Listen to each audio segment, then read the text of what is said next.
So before I begin today, let me say something that might upset some people.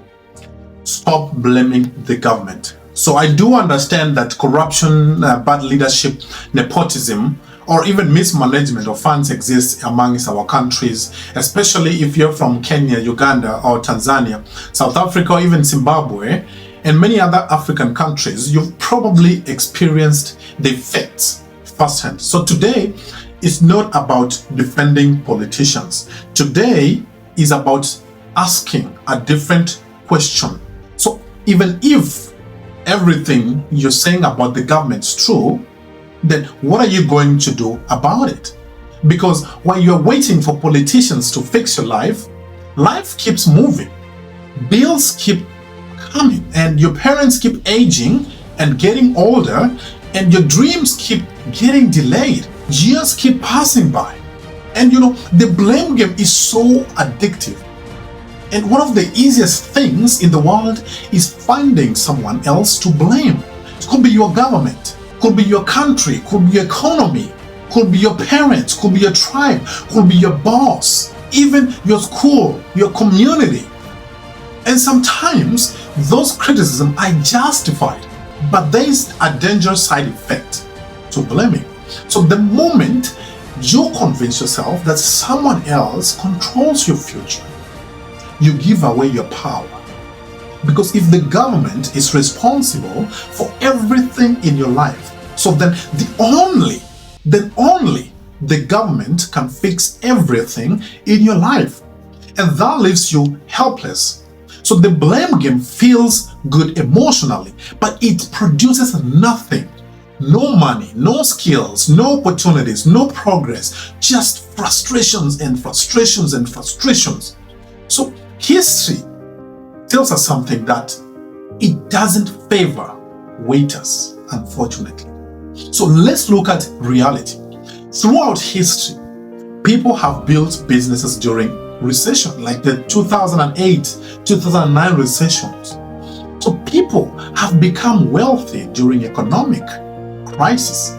Even during these wars, people have created opportunities during political instability. And people have even succeeded under terrible governments. Was it harder? Absolutely. Was it impossible? No. The uncomfortable truth is that difficult environments create two types of people. Those who spend their lives explaining why they can't succeed, and those who spend their lives figuring out what they can do. So both groups face the same challenges, but they get very different results. Here is a very hard truth. Politicians don't wake up thinking about you. Most politicians are not waking up every morning asking themselves how to make life better. They are always thinking about the next elections, the next influence, power, political survival, and that is a reality. Yet many young people, including me, spend more time discussing politicians than even discussing business ideas. They know every political scandal. They don't know how to sell a product. They know every government failure, but they don't read a single business book, a single entrepreneurship book. They know every corruption case, but they haven't spent 6 months mastering a valuable skill. Think about that.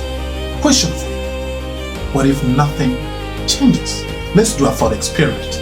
Imagine the government never improves. Imagine corruption remains. Imagine unemployment remains high.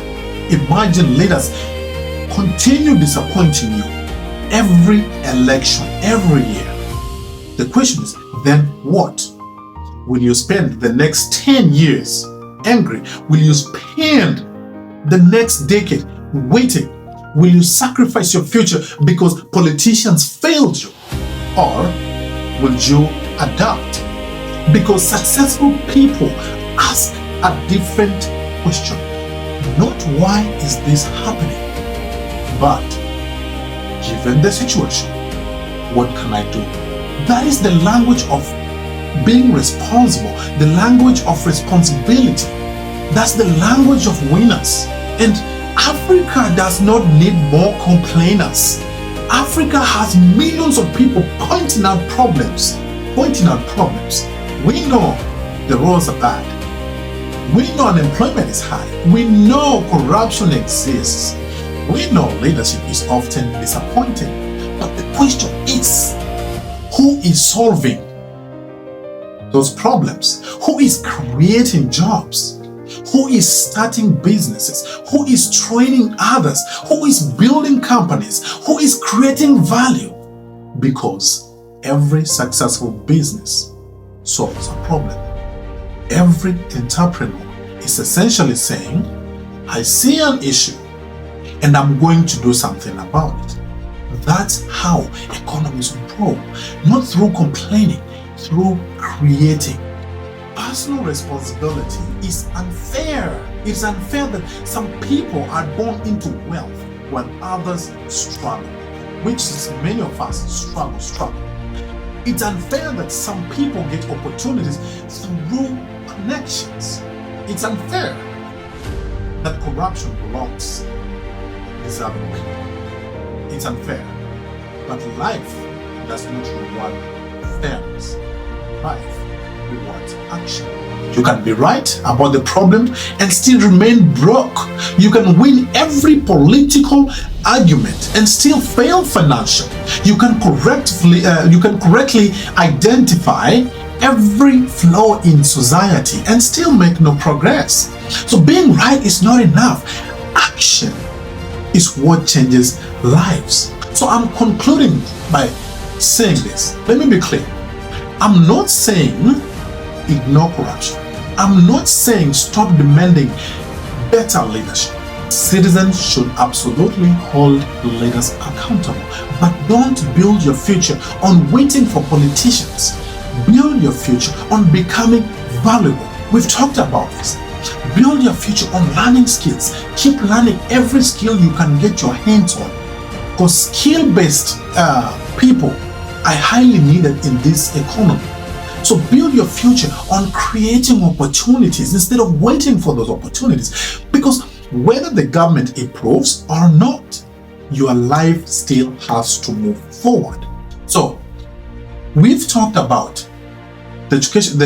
On the previous episode, we talked about education system that prepared us to memorize instead of solving problems. And now on this episode, we're talking about something even more dangerous.